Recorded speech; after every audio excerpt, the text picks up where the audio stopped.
나중 영광이 더 크리라, 나중 영광이 더 크리라 라는 제목으로 함께 말씀을 나누겠습니다. 오늘 우리 본문은 예언서입니다. 예언서는 그 배경 지식을 알면 참 더 재밌고 또 이해가 잘 됩니다. 그래서 잠깐 역사 공부 좀 하겠습니다. 느부갓네살 왕이라는 바벨론 왕은요, 참 성격이 특이한 사람입니다.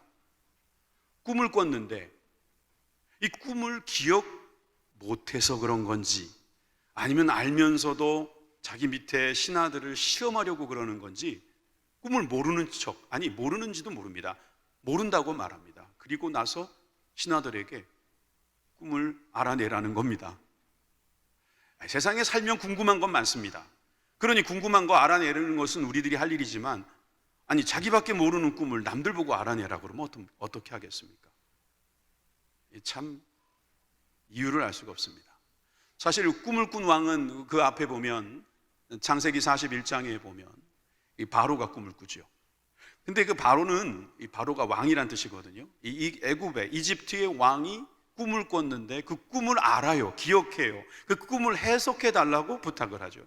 지시한 겁니다. 근데 못하니까 요셉이 그거를 해석해 줬어요. 그건 이해가 되지 않습니까? 전 그건 이해가 돼요. 아, 해석의 문제니까. 그런데 느부갓네살 왕은 참 이상합니다. 자기가 꾼 꿈을 우리가 어떻게 알아요? 그죠? 그걸 알아내라는 거니까. 그거 못 알아내면 너희들 다 죽인다. 거의 이 폭군 같은 마음으로. 다니엘 2장에 보면 그가 꾼 꿈은 어떤 금 신상 같은 꿈이었어요. 이제 그림을 보여드리자면 이런 겁니다. 저 말고요. 네.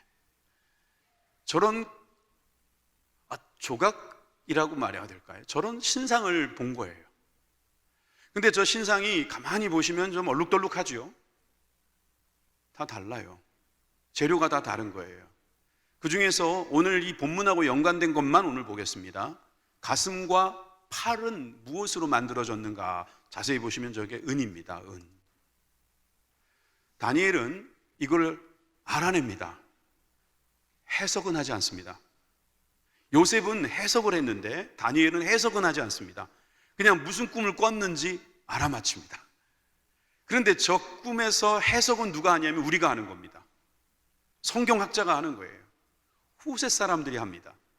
그래서 우리는 저 해석을 어떻게 하냐면, 저 은은 바벨론이라고 하는 그 머리, 황금 머리 바로 밑에 이어져 가는 메대와 바사라고 합니다. 메대와 바사는 옛날에 번역된 성경 번역이라서 저렇게 번역했는데, 영어로는 미디아, 퍼시아라고 하죠. 페르시아.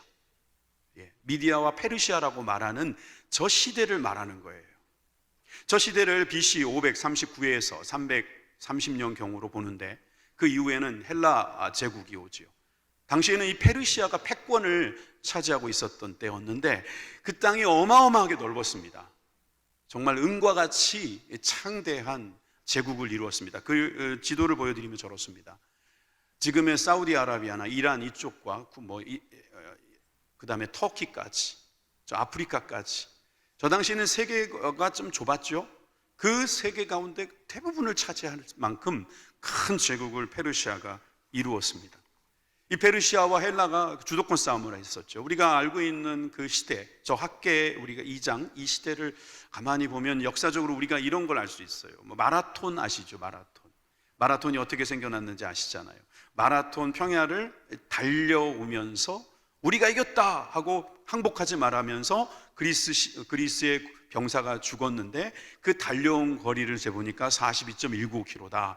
그래서 그 전쟁이 누구랑 한 거냐면은 바로 이 페르시아 왕하고 헬라, 즉 그리스하고 전쟁을 했던 시대입니다. 그러니까 그렇게 오래된 시대는 또 아니에요. 역사가 상당히 구체적이고 시기적으로도 연수라든지 이게 굉장히 잘 맞아요. 그리고 우리가 잘 알고 있는 포로기 이후의 이야기이기도 합니다. 포로기 이후의 선지자들은 3명이 있는데요, 학계, 스가랴, 말라기, 이 3사람이 예언을 했어요. 그런데 이 학계가 활동했던 시기는 포로가 귀환됐었을 때 1차, 2차, 3차로 진행될 때 거의 1차에 가깝습니다. 1차는 수룹바벨 총독이 들어와서 학계와 도와가지고 같이 성전 재건에 힘을 썼고, 그 다음에 에스라, 그 다음에 3차로 느헤미야가 들어오는 그런 역사적 기록이 있습니다. 그 당시에 다리오 왕이 바로 이 페르시아 바사의 왕이었습니다. 다리오 왕은 역사적으로 보면 다리우스 2세라고 볼 수 있습니다. 이 왕에 대한 기록이 많이 남아 있습니다. 그림도 보여드리면 저렇게 생기셨는데, 왜 가운데가 까만가 했더니 하도 만져가지고 까매진 거예요. 그 정도로 이 다리우스 왕에 대한 존경심이 지금 그 후세들에게도 상당히 크다고 할 수 있습니다. 이 페르시아 왕, 바사의 왕 다리우스 시대에 일어난 일을 오늘 함께 나누겠습니다. 학계 1장 1절에서 2절 말씀을 봅니다. 다리오 왕 다리우스 2세 즉위 제2년에 여섯째 달 곧 그 달 초하루에 6월 1일이라고 봅시다. 그러면 여호와의 말씀이 선지자 학계로 말미암아 스알디엘의 아들 유다 총독 스룹바벨과 여호사닥의 아들 대제사장 여호수아에게 임하니라. 여러분 굉장히 열심히 보시네요. 역시 인문학에 이제 눈이 뜨이셔가지고 관심이 많으시네요. 자, 학계가 등장합니다. 스룹바벨이 등장합니다. 여호수아가 등장합니다.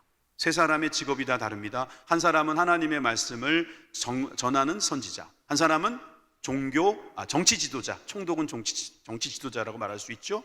그 다음에 여호사닥의 아들 대제사장, 즉 종교 지도자 여호수아에게 임했다. 누굴 통해서요? 학계를 통해서. 2절에 보니까 만군의 여호와가 이같이 말하여 이르노라. 이 백성이 말하기를, 이건 하나님이 하신 말씀이 아닙니다. 사람들이 뭐라고 말하냐면 여호와의 전을 건축할 시기가 이르지 아니하였다 하느니라. 자, 저를 보여주세요. 이 말씀 뭐냐 하면, 사람들이 자기 집은 짓고 자기의 사업은 시작했는데 성전을 지을 때가 아직 되지 않았다라고 말하는 시대의 학계가 예언한 것입니다. 자기 집은 급하지요. 바로 자야 되니까, 생활을 해야 되니까, 사업도 해야지요. 먹고 살아야 되니까. 그런데 성전을 짓는 것은 자꾸 미룹니다. 이 미루고 미루던 이 시대에 지금 학계는 특히 지도자들과 그 지도자를 따르는 사람들에게 하나님의 말씀을 전하고 있습니다. 다행스러운 것은 학계 1장 12절에 보면 그가 했던 말을 사람들이 듣습니다. 12절을 제가 읽습니다. 스알디엘의 아들 스룹바벨과 여호사닥의 아들 대제사장 여호수아와 남은 백성이 그들의 하나님 여호와의 목소리와 선지자 학계의 말을 들었으니. 이게 뭐 대단한 일이냐 그러는데요, 여러분 선지서에서 선지자의 말을 들었다라는 기록이 거의 없어요. 당대의 백성들은 선지자의 말을 듣지 않습니다. 불순종해서 다 망합니다. 거의 다 망합니다. 고작 들었다고 하는 사람 제가 찾아보니까 요나의 말을 듣습니다. 니느웨 백성들이. 그리고 학계의 말을 들었다라는 기록이 있어요. 바로 이 기록입니다. 학계의 말을 들었다. 왜요? 이는 왜냐하면이란 뜻이죠. 그들의 하나님 여호와께서 그를 보내셨음이라. 이거를 그들이 믿었기 때문입니다. 학계를 하나님이 보낸 선지자라고 그들이 믿었어요. 어떤 형문인지 모르겠는데 믿었어요. 그게 믿어졌어요. 그래서 그들을 사용하신 거겠죠. 백성이 다 여호와를 경외하면서 선지자의 말을 들었다. 이런 기록이 있습니다. 자, 선지자 학계는 분명히 이제 하나님의 말씀을 전하면서 너희들이 그렇게 자기 집은 잘 짓고 자기가 살 터전들은 그렇게 아름답게 꾸미면서 주님이 거하실 성전에 대해서는 그렇게 무관심해도 되겠느냐. 그래서 이 말씀을 주로 성전 건축할 때 목사님들이 많이 쓰죠. 그런데 그것은 단순히 이 눈에 보이는 이 건축물만 이야기하는 것이 아니기 때문에 여러분 오늘 우리에게도 그런 질문이 있을 수 있는 겁니다. 여러분 이 질문 속에서 지금 당시에는 어떤 일이 있었는가를 보면 이 다행히도 학계의 말을 듣고 사람들이 성전을 다시 재건합니다. 그렇게 성전 재건하고 났을 때 사람들은 그 재건된 모습을 보고 완전히 두 가지로 나눠졌습니다. 자, 그 내용이 에스라서에 나옵니다. 에스라서 3장 12절과 13절 두 가지 부류를 발견해 보십시오. 자, 두 부류입니다. 두 부류. 12절 제사장들과 레위 사람들과 나이 많은 족장들은 첫 성전을 보았으므로, 참고로 이 첫 성전은 솔로몬 성전을 이야기합니다. 이제 그 성전의 기초가 놓임을 보고 이 성전의 기초, 이거는 스룹바벨이 시작했다 해서 스룹바벨 성전이라고 합니다, 보통. 그래서 제2성전이라고 말하는 그 성전의 기초가 놓임을 보고 대성통곡하였으나, 그러니까 예전 사람들은 대성통곡을 했어요. 여러 사람은 기쁨으로 크게 함성을 지르니, 그냥 기초가 놓였는데도 어떤 사람들은 기쁨으로 함성을 질렀다고 말합니다. 13절, 백성이 크게 외치는 소리가 멀리 들리므로 즐거이 부르는 소리와 통곡하는 소리를 백성들이 분간하지 못하였더라. 여러분, 이 말씀 되게 신비로운 말씀입니다. 한 가지 장면을 보고 어떤 사람은 대성통곡을 하고 어떤 사람은 즐거워했다고 말을 해요. 어떤 사람은 이게 뭐냐고, 옛날에는 우리가 얼마나 좋았는데, 아 옛날이요, 지난 시절 다시 돌아갈 수 없나오, 옛날이요. 맞나요? 아 옛날이요, 왕년에는 좋았는데, 예전에 한국교회가 얼마나 좋았는데, 아 옛날이요. 그러면서 지금 그 기초를 보니까 너무 허접한 거죠. 너무 초라한 거예요. 너무 형편없는 겁니다. 이걸 보고 그들은 대성통곡한 거예요. 그런 부류가 있고, 그래도 이게 어디냐는 거죠. 성전의 기초가 놓였다는 거예요. 우리가 얼마 전까지는 포로였고 얼마 전까지는 노예였는데 이제는 그래도 하나님의 성전을 시작할 수 있으니 얼마나 감사한가. 그러면서 그걸 보고 즐거워하는 사람이 있어요. 요즘도 그래요. 옛날 우리나라는 참 이랬지, 좋았지, 그런 사람이 있고, 이게 어디냐고, 이것도 참 행복한 거 아니냐고 나눠져 있어. 그리고 보는 시각에 따라서 서로를 허접하게 여기기도 합니다. 그런데 이 성전을 향한 이 시각의 차이만 있는 것이 아니더라는 거예요. 여러분, 우리들은 질문이 많아요. 우리가 잘 될 수 있을까? 우리 이 코로나 언제 끝나지? 우리가 지금 잘하고 있는 걸까? 근데 지금까지는 잘 살았는데 앞으로 남은 시간들은 괜찮을까? 나의 노후는 어떨까? 지금은 그래도 건강한 편인데 앞으로는 어떨까? 우리가 이제 같이 결혼을 했고 부부가 됐고 이제 아이들도 낳고 막 이러는데 앞으로 잘 살 수 있을까? 여기에 대해서 두 가지 시각이 있겠죠? 여러분, 우리는 질문도 있고 거기에 대한 답도 있습니다. 그런데 그 답에 대해서 우리들은 어느 정도 이야기는 할 수 있지만 우리가 거기에만 머물지 않는 것이 바로 신앙생활입니다. 하나님은 어떻게 생각하실까? 다시 오늘 본문으로 돌아가면 그 본문 바로 앞절에 3절에 보면은 학계의 질문이 나옵니다. 너희 가운데 남아있는 자 중에서 이 성전의 이전 영광을 본 자가 누구냐? 그러니까 솔로몬 성전을 본 사람이 누구냐? 이 말입니다. 적어도 70년의 노예 생활을 지나고 포로 생활을 지난 한 80세가 넘으신 분들에 대한 이야기겠죠. 이제 이것이 너희에게 어떻게 보이느냐? 이것이 너희 눈에 보잘것없지 아니하냐?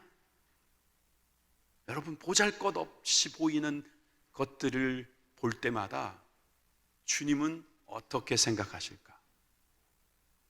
보잘것없어요. 사람들을 보면, 또 우리 자신들을 보면 보잘것없을 것 같아요.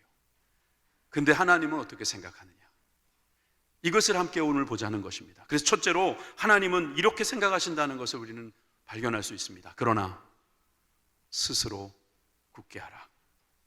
4절 말씀 다 같이 읽겠습니다. 시작. 그러나 여호와가 이르노라, 스룹바벨아 스스로 굳세게 할지어다. 여호사닥의 아들 대제사장 여호수아야 스스로 굳세게 할지어다. 여호와의 말이니라.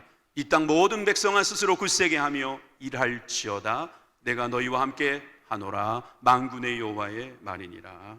아멘. 스스로 굳세게 하라. 그러나 라는 말씀과 함께 옵니다.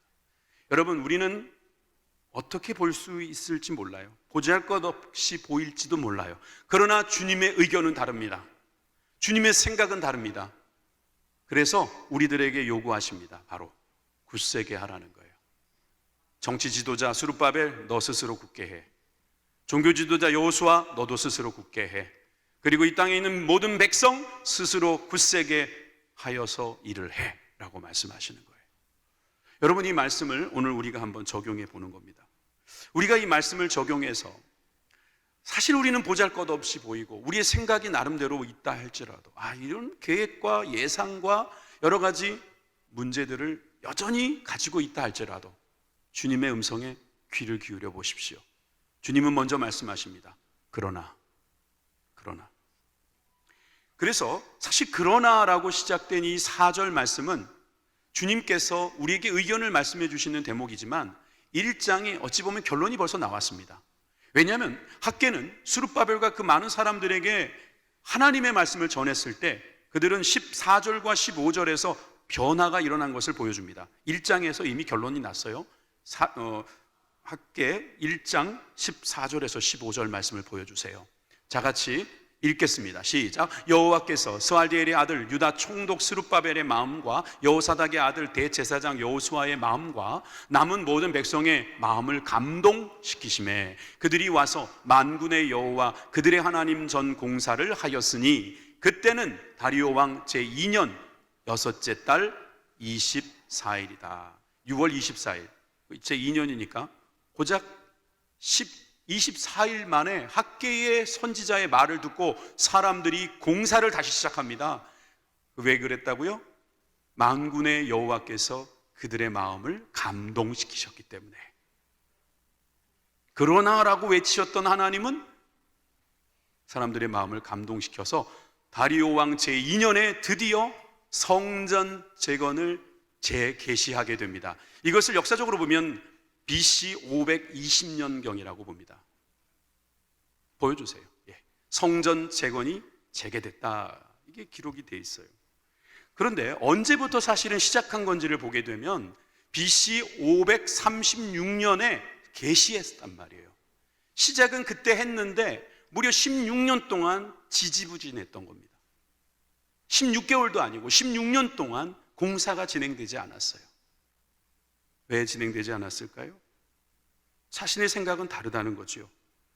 그래서 자신들이 가지고 있는 신념만 가지고는 안 된다는 것을 우리는 볼 수 있습니다. 사람들은 나름대로 다 신념이 있습니다. 신앙생활은 안 할지라도 신념이라는 걸 가지고 있어요. 그래서 자기가 무엇을 해야 되는지도 알고 있고 그걸 하기 위해서 자기 나름대로 의지를 가지고 집념을 가지고 나름대로의 믿음을 가지고 접근하기도 합니다. 그런데 여러분, 그것이 바닥이 날 때가 있어요. 그것이 벽에 부딪힐 때가 있어요. 그거를 우리가 한번 깨달아야 합니다. 그때 우리의 신앙이 한번 새로워지는 것이죠. 플로렌스 체드윅이라는 분이 있습니다. 이분은 여성인데요, 수영 선수입니다. 이분이 영국과 프랑스를 잇는 그 도보 해협에서 수영을 하게 됐어요. 이 도보 해협이 어디냐면은 영국하고 프랑스하고 가장 가까운 해협이에요. 우리도 대한해협이라는 게 있는 것처럼 영국도 도보해협이라는 데가 있어요. 저기 또 가운데 보면 동그랗게 한번 해주실래요? 저기가 도보해협이에요. 저 몇 킬로 정도 될까요? 32킬로인가 1킬로 정도 된답니다. 직선거리로. 31킬로가 어디까지일까? 부천 여기에서요, 우리 교회에서 수원역까지 31킬로입니다. 직선거리로. 그런데 수영해 보신 분들 알겠지만 직선거리는 그런데 만약에 물이 흘러가면 더 많이 헤엄해야 됩니다. 그래서 31km를 헤엄한 것이 아니라 그 이상을 헤엄한 거죠. 그것도 해류가 있는 곳에서 수영을 하는 것은 어려운 일이었습니다. 이 플로렌스 체드윅이라는 분이 그렇게 수영을 했는데 영국에서 프랑스로 넘어가는데도 수영을 성공했지만 프랑스에서 다시 영국으로 오는 것도 성공을 했어요. 1950년경에 13시간, 15시간을 기록하면서 그는 성공했어요. 그런데 그 다음 해에 미국의 독립기념일을 기념해서 그가 플로리다에서부터 캘리포니아 쪽인가요? 롱비치에서 어디까지 가냐면은 카트리나라고 하던가요? 거기까지 수영을 해서 가게 됩니다. 그 거리는 35km 정도 됐어요. 그 거리로 가는 수영은 지난번에 비슷한 거리를 했기 때문에 쉽게 갈 줄 알았는데 결국 가다 안 되니까 15시간 동안 수영하다가 결국은 포기를 하고 자기를 도와주는 배에 올라타게 됐습니다. 그리고 800m를 더 갔더니 바로 롱비치 해변이 있는 거예요.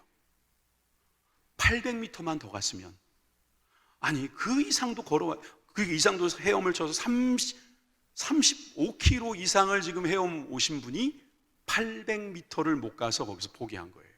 왜 포기했을까요? 그림으로 답변을 드리죠. 안개 때문이었습니다. 안 보여요. 안 보이니까 끝난 줄 안 거예요. 내가 잘못 왔구나. 이제 난 더 이상 못 버티겠구나. 이러다 죽겠구나. 35km 이상을 온 사람이 800m를 못 참은 이유는 안 보였기 때문입니다. 안 보이면 사람들은 신념이 무너져 버립니다. 그래서 이 플로렌스 체드윅도 나는 볼 수 없었기 때문에 포기했다고 말을 해요. 우리도 그럴 수 있어요. 신념이 좋은 사람들은 보일 때까지는 잘해요. 그런데 더 이상 희망이 안 보이면 거기서 멈춥니다. 그런데 신앙은 달라요. 신념과 신앙은 다른 겁니다. 신념은 자기를 믿는 거겠지만 신앙은 절대자를 믿는 것이거든요. 그분이 거기 계시다는 걸 믿고 그냥 가는 겁니다. 아이, 절대자가 나를 죽지 않게 하시겠지. 나에게 감당할 만한 시험 주신다고 하지 않았던가? 나와 함께 동행한다고 하지 않았던가? 나에게 그 힘을 주시겠다고 말씀하지 않으셨던가? 그 믿음 가지고 가는 것이 신앙이라고 말합니다. 자, 그러나 그렇지 않은 사람들은 하나님의 말씀을 듣지 않는 거예요. 그러나 또 하나님의 말씀을 믿는 사람은 하나님의 말씀대로 더 굳세게 될 수 있는 것이죠. 자, 2장 4절 말씀을 다시 한번 제가 이렇게 정리를 해봤습니다. 읽기 편하게. 스룹바벨아 스스로 굳세게 할지어다. 여호사닥의 아들 대제사장 여호수아야 스스로 굳세게 할지어다.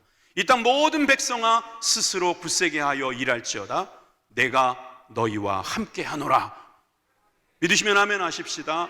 여러분, 왜 3번씩이나 스스로 굳게 하라고 했습니까? 왜 3번씩이나? 완전 숫자예요. 대상이 3명이라서도 그렇지만 이 완전 숫자에 3번씩이나 굳세어라, 굳세어라, 굳세어라. 금수나 생각나시죠? 우리한테 말씀하시는 거예요. 여러분, 굳세시길 바랍니다. Be strong. 강해지라는 거예요.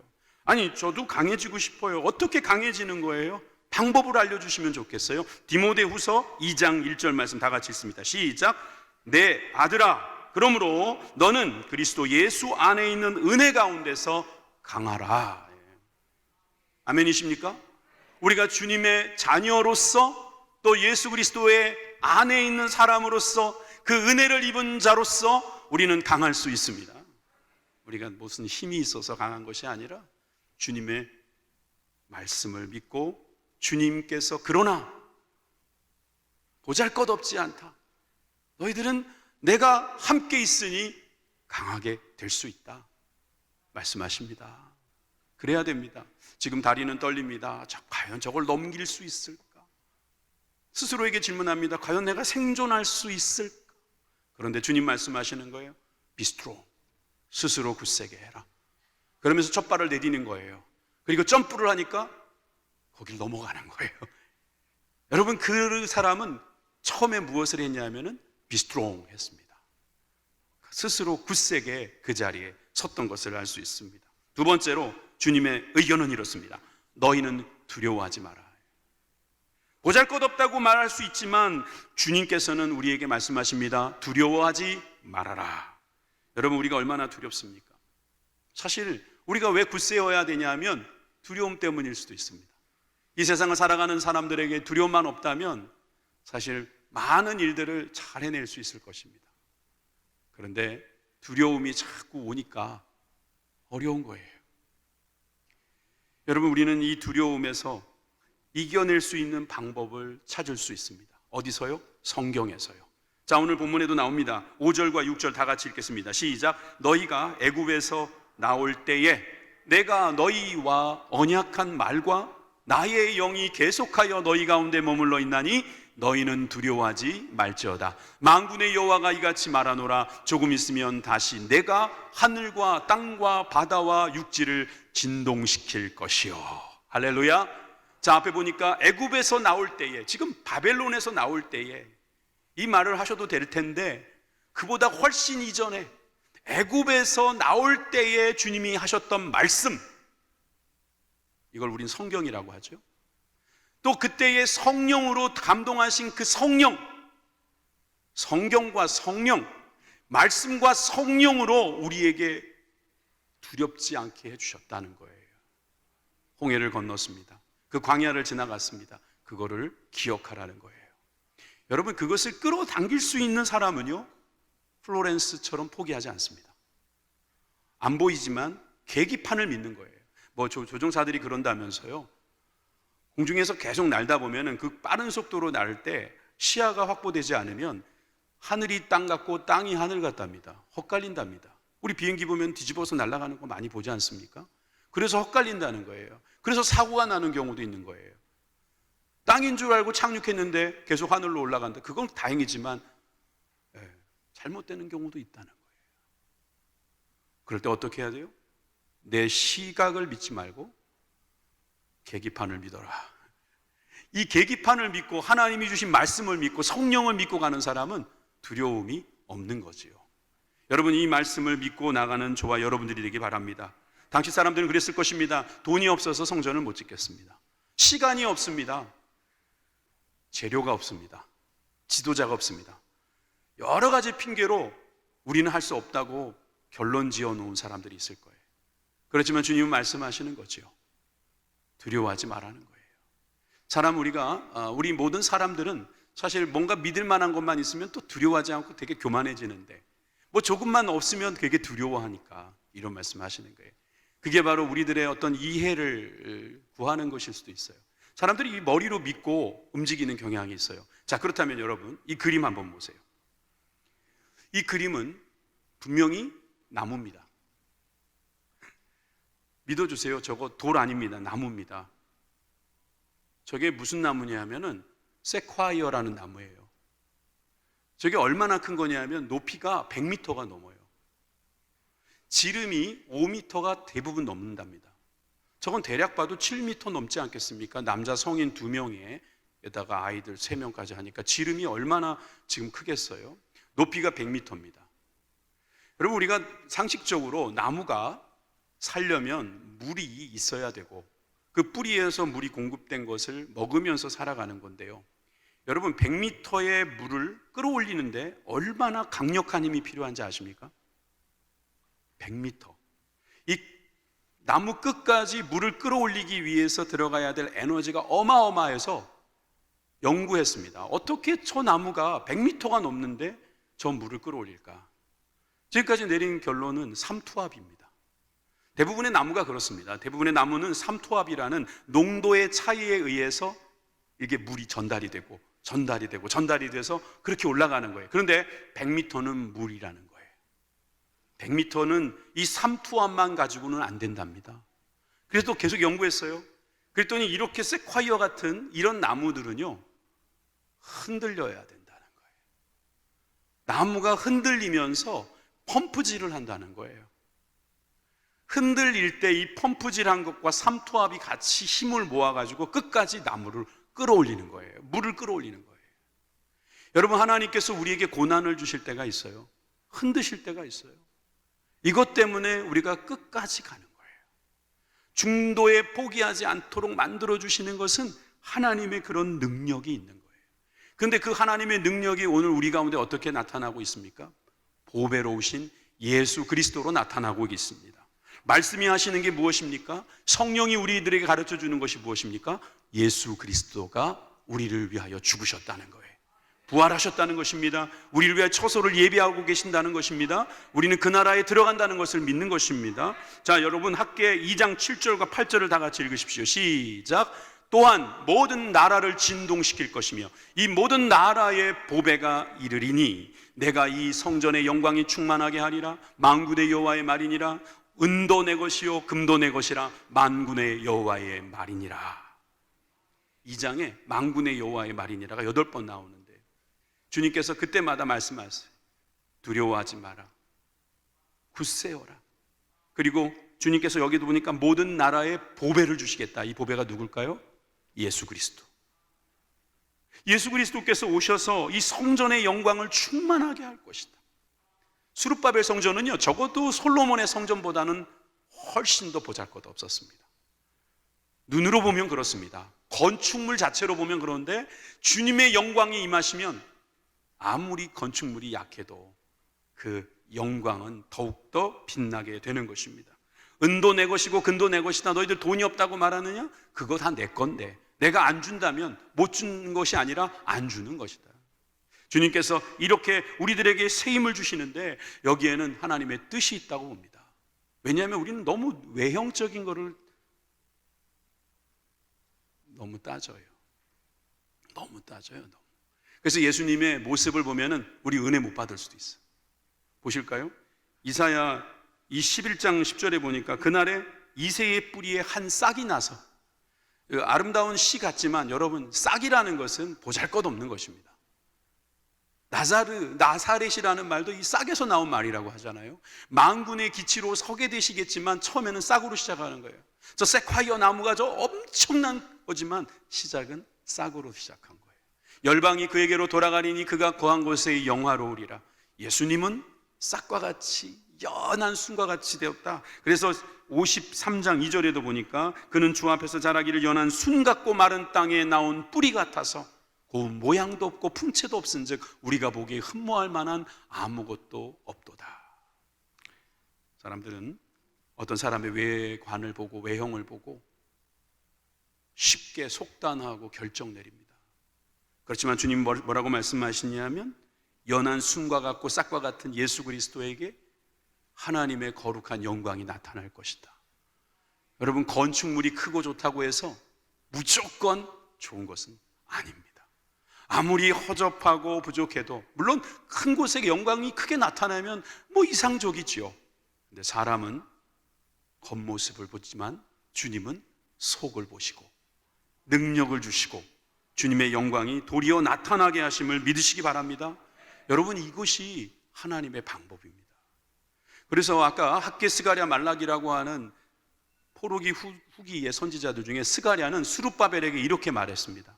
스룹바벨, 아까 그 총독 스룹바벨에게 뭐라고 말했냐면 스가랴 4장 6절에 다 같이 읽습니다. 시작. 그가 내게 대답하여 이르되 여호와께서 스룹바벨에게 하신 말씀이 이러하니라. 만군의 여호와께서 말씀하시되 이는 힘으로 되지 아니하고 능력으로 되지 아니하고 오직 나의 영으로 되느니라. 할렐루야. 나의 영, 주의 성령으로 말미암아 우리가 두려움 없이 주님의 은혜 가운데, 영광 가운데 들어가게 될 것입니다. 그래서 마지막으로 세 번째는 이 성전의 영광이 충만하리라 하는 거예요. 주님의 영광이 성막에 나타난 것처럼, 솔로몬의 성전에 나타난 것처럼 여러분 이렇게 스룹바벨의 성전에 나타날 거예요. 그런데 그 성전에서 나타나는 영광보다 또 이후에 성전에 더 큰 영광이 나타날 거라고 하세요. 학개 2장 7절 후반부에 보니까 내가 이 성전의 영광이 충만하게 하리라. 이 성전의 나중 영광이, 지금 그 스룹바벨의 성전의 영광보다 더 큰 영광이 이제 있을 것이라는 거예요. 이전 영광보다 크리라. 만군의 여호와의 말씀이니라. 이곳에 평강을 주리라. 주님 약속하고 계십니다. 평강이 누구십니까? 바로 예수님이십니다. 그 성전에 예수님이 오셔야 되는 거예요. 여러분, 예수님이 오셔야지 성전인 거예요. 예수님이 성전임을 믿으시기 바랍니다. 지난주에는 베데스다가 예수님이라고 했는데 은혜의 집이 예수님이라고 했어요. 근데 하나님의 집이 바로 성전이 예수 그리스도이십니다. 예수님이 계신 그곳에 여러분 건물이 크지 않아도 외형적으로는 보잘것없고 별로 그렇게 대단해 보이지 않을지라도 거기에 하나님의 영광이 임하면 거기에 하나님의 능력이 나타나고 또 주님의 크신 평강이 임하게 될 줄 믿습니다.